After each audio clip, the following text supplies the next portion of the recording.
안녕하십니까. 신영일의 비즈정보 플러스입니다. 건강을 지키는 방법 중에 하나가 바로 제철 음식을 드시는 건데요. 2월의 제철 음식 알려드리겠습니다. 먼저 더덕은 칼슘과 철분이 풍부하고 사포닌 성분이 다량 들어있어서 나쁜 콜레스테롤이 쌓이는 것을 막아주고요. 비타민 B1 함량이 높은 도미는 당질의 대사를 촉진해서 피로 해소에 도움을 줍니다. 그리고 한라봉은 비타민C가 풍부해서 면역력을 높여주고 감기 예방에 효과가 있다고 하니까 잊지 말고 챙겨 드시기 바랍니다. 그럼 오늘 순서 본격적으로 시작합니다.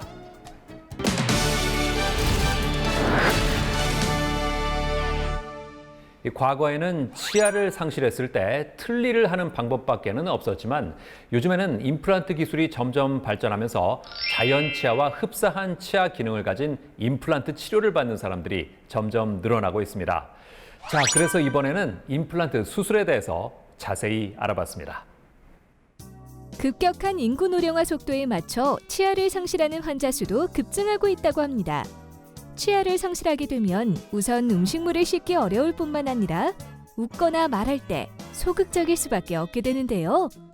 그래서 과거에는 잇몸 위에 의치틀을 올리는 틀니를 주로 사용했지만 최근에는 임플란트 치료의 건강보험 적용이 65세 이상으로 확대되면서 임플란트를 식립하는 환자들이 점점 늘어나고 있다고 합니다.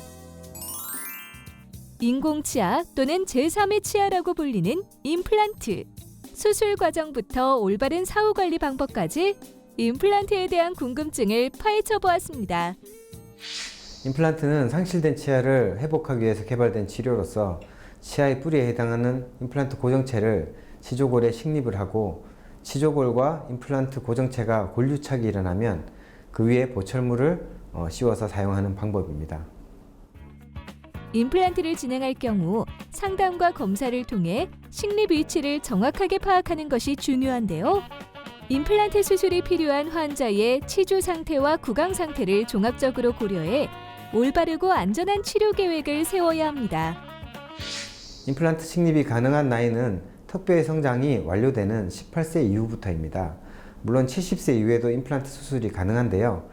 전신 건강을 잘 체크해서 검사한 뒤 올바른 방법으로 치료를 하시게 되면 언제든지 임플란트 시술을 받으실 수 있습니다.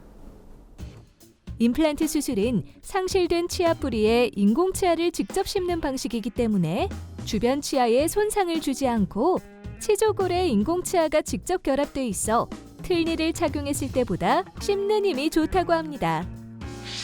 우선 상실된 치아에 임플란트 고정체가 들어갈 부위를 임플란트 드릴을 이용해 형성을 합니다. 그리고 임플란트 고정체를 그 위치에 식립을 합니다. 이때 필요한 경우에는 인공치조골 이식을 동반하는 경우도 있습니다. 그리고 수술 후 약 3개월에서 6개월간의 골유착 기간을 기다린 이후에 식립된 임플란트 고정체와 보철물을 연결하여 치아를 완성하게 됩니다. 임플란트 수술 과정 동안 치료를 올바르게 받는 것도 중요하지만 오랜 기간 이상 없이 임플란트를 사용하기 위해선 사후 관리를 꼼꼼하게 해야 한다는데요. 임플란트 시술 이후에 치아를 오랫동안 사용하고 싶다면 3개월 혹은 6개월에 한 번씩 치과를 방문하셔서 정기검진을 받는 것이 꼭 필요합니다. 그리고 평소에 음주나 흡연, 특히 흡연을 금연을 하시는 게 중요하고 딱딱하고 질긴 음식들은 삼가하시는 게 좋고 올바른 칫솔질과 치간 칫솔, 치실을 이용하는 것은 매우 중요합니다. 치아가 상실돼 임플란트 수술을 고려한다면 수술 전 검진 과정부터 사후 관리까지 신경 써서 재수술을 피하고 만족스러운 결과를 얻길 바랍니다.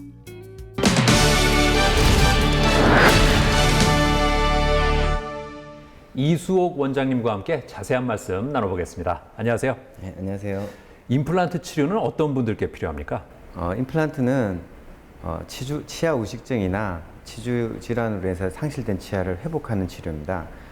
적게는 한두 개에서부터 아니면 전체 치아를 다 상실하신 분들까지 저작 기능을 회복하기 위해서 기본적으로 받을 수 있는 최신 시술이라고 보시면 될 겁니다.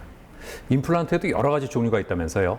네, 최근 컴퓨터 기술의 발달로 인해 가지고 CAD와 CAM을 이용해서 내비게이션 임플란트 혹은 수술과 보철 수복을 동시에 할 수 있는 원데이 임플란트, 그 다음에 내비게이션 임플란트의 발달로 인해서 절개를 하지 않는 무절개 시술 방법 등이 많이 시도되고 지금 현실적으로 사용되고 있습니다. 임플란트 치료를 받을 때 어떤 점을 주의해야 할까요?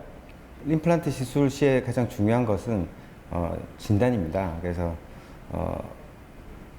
골다공증이나 당뇨병, 그다음에 또 시술 시에 신경관이 가까운지 아니면 감염이 일어나지 않는지 이런 것들 철저하게 검사 받으셔가지고 시술을 받으시면 비교적 안전하게 받을 수 있는 시술입니다. 자, 임플란트의 수명은 얼마나 됩니까? 임플란트의 수명을 환자분들께서는 반영구적으로 알고 있지만 이건 잘못된 생각입니다. 물론 장기간 문제없이 잘 사용하실 수 있는데 그렇게 하려면 꾸준한 정기 검진과 지속적인 관리가 필요하다고 생각합니다. 네, 오늘 말씀 잘 들었습니다. 감사합니다. 네, 감사합니다.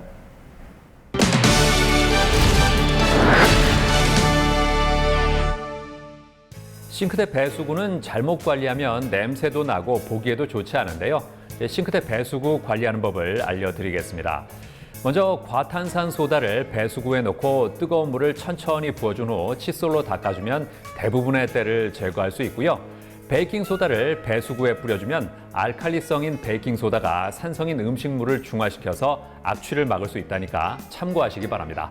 저는 다음 시간에도 다양한 소식 가지고 인사드리겠습니다. 고맙습니다.